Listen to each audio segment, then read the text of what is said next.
Guys, nagluluto ako ng simpleng Japanese pumpkin with minced pork. Favorite ito ng aking grandma. Ayan, ito lang kasimple yung kanyang ulam for tonight. Ayan guys, so minamarinate ko lang yung minced pork. Ayan, minamarinate ko yung minced pork bago ko igisa sa bawang at ilagay ang pumpkin. Siyempre, balatan mo na ang pumpkin at i-slice. Yan.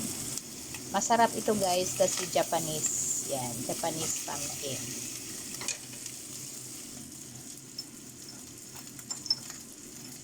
So, season ko lang ng salt kasi matamis kasi itong pumpkin na Japanese.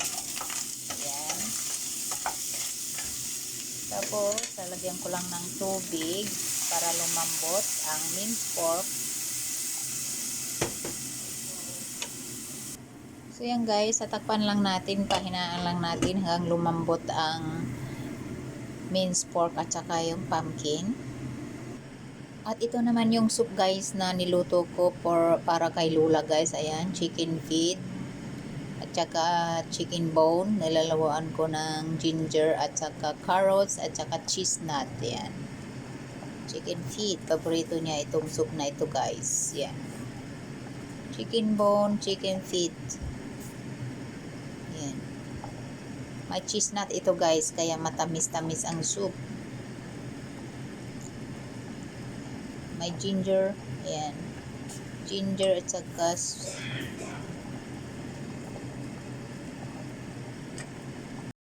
ayan, ang soup guys. Chicken feet, chicken bone, cheese nut, carrots,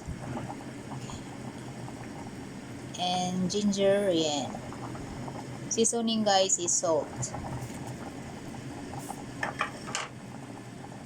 So ito na guys yung simpleng niluto kong minced pork with Japanese pumpkin. Yan. So patuyuin ko lang yung sauce niya or hanggang lumambot ang minced pork.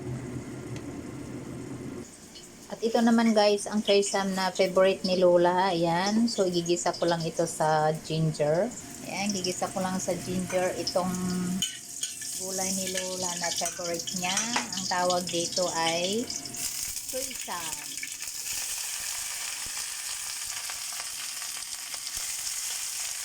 Inigisa lang ito guys sa ginger.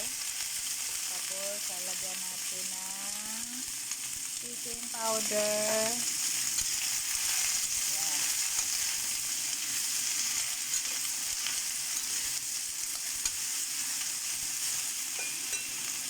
Tapos lagyan natin ng tubig.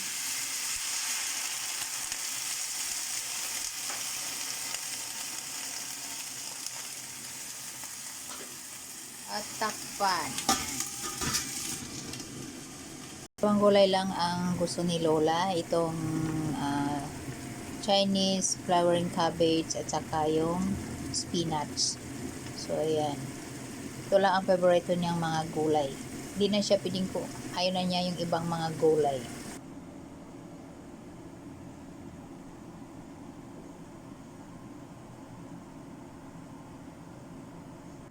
So, ito lang yung guys, ang simpleng ulam ng lola ko. So, this is the choy sam, flowering Chinese cabbage, and this is the Japanese pumpkin with minced pork, and this is the chicken feet soup with cheese nut and carrots.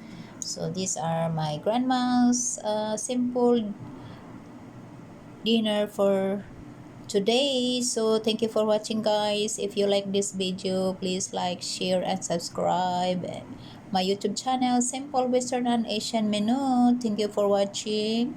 For more videos of my menu every day, just check the description box. See you on my next video guys. Bye. Thank you for watching.